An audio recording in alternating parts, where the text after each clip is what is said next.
The Christian Bible conveys the message that the empire is there because God wanted it there, not because it's just a bad idea to go to war with Rome, and not because it's pragmatic. The Christian Bible is so pro-Roman, and this fuels those who believe that the Roman Empire really is completely behind and created Christianity.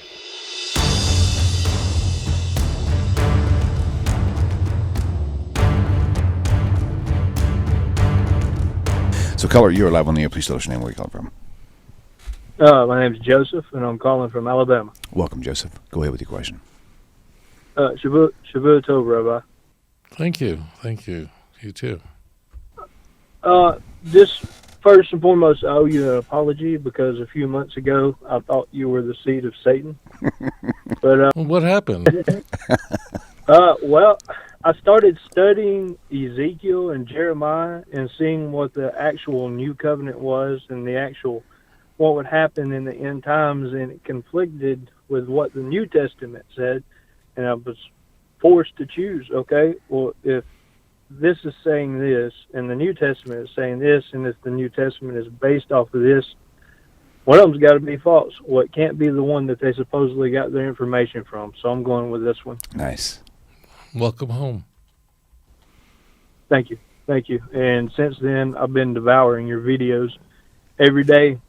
And I would like to say, if you're a Christian and you're seeking the truth, Hashem is just as forgiving and merciful as the New Testament has led you to believe he is, just minus Jesus. Mm-hmm. Well, I thank you very much. I don't know, did you have a question with that, or? Yes.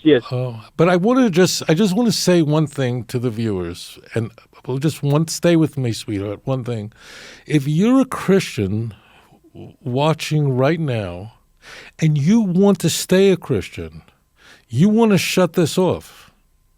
You don't want to listen to anything that I have to say about the Bible. You don't want to watch me.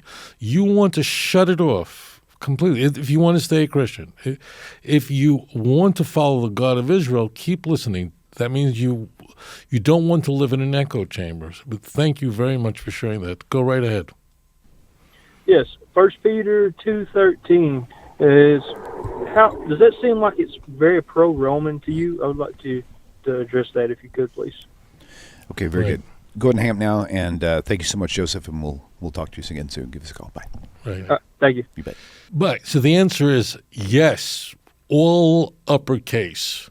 The Christian Bible is very pro-Roman, and people miss this. 1 Peter 2:13, the readers are told to submit themselves for the Lord's sake to the authority. It's very important for viewers to understand that the writer, I don't know who wrote Peter. We are told that it's written by Peter. It's not an anonymous letter like the letters of John, the Epistle of John. I, full disclosure, don't believe Peter wrote these books. But whoever wrote it is very pro-Roman, and we find a similar but even stronger view written in a book that's no doubt earlier than 1 Peter, and that's Romans chapter 13.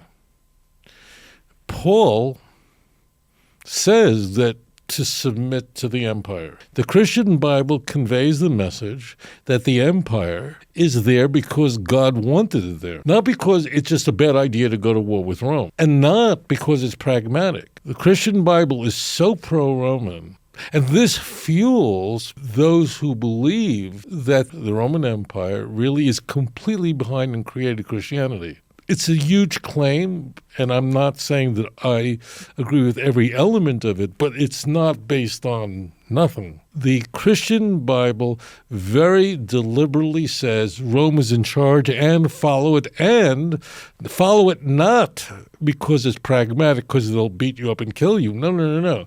It's God wanted them there. God put them in that place. You must follow them. People should be subject to their government authorities, for there's no authority except from God, and those are established by God.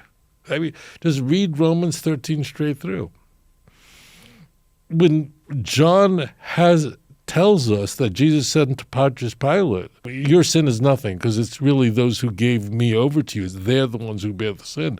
It's a pro-Roman statement. The Christian Bible is exonerating Rome and convicting the Jews as responsible, solely responsible for the death of Jesus. And then the book of Matthew, which is widely called the Jewish gospel, we encounter the most anti-Semitic of all the claims about Jesus' crucifixion. I mean, there Pontius Pilate's wife comes into view. She only appears in Matthew's gospel, and she sends a message to her husband that this man, meaning Jesus, is completely innocent, that every step of the way the Romans are exonerated and the Jews are held culpable, uniquely culpable, are charged with the crime of deicide.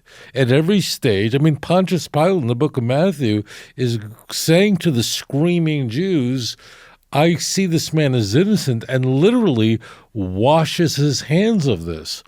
I'm innocent of this. I want nothing to do with this. And in Matthew, when Pontius Pilate challenges the Jewish hordes, the screaming, crazy Jews demanding his crucifixion, the Jews scream out, we take his blood upon ourselves and our children, our descendants. This is a statement only to be found in Matthew. It still blows my mind away that people think of the book of Matthew as the most pro-Jewish. It's really quite the contrary. Does it make you not wonder why in the Ethiopian church Pontius Pilate is considered a saint? Regardless of what you think of that, the fact that a church considers Pontius Pilate, the authority in charge, the Roman authority in charge, to be a saint tells you so much about how the church viewed Pontius Pilate in contrast to the Jews. So the answer is very, very much so.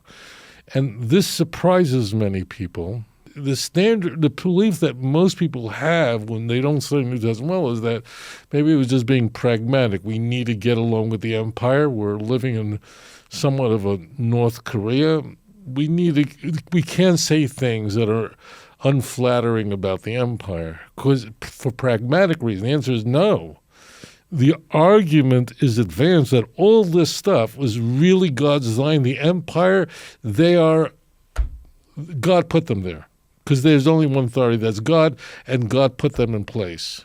Just read it right through. Just read it for yourself. This is all over the Christian Bible. Very pro-Roman and holds the Jew alone uniquely culpable for the death of Jesus. The Jews alone. So that's a very good question. Thank you, and also welcome home.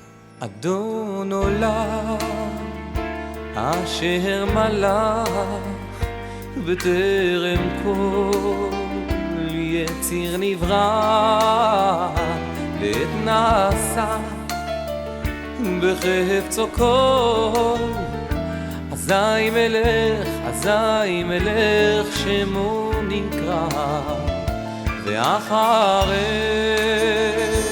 ככלות הכל לבדו ימלוך נורא והוא היה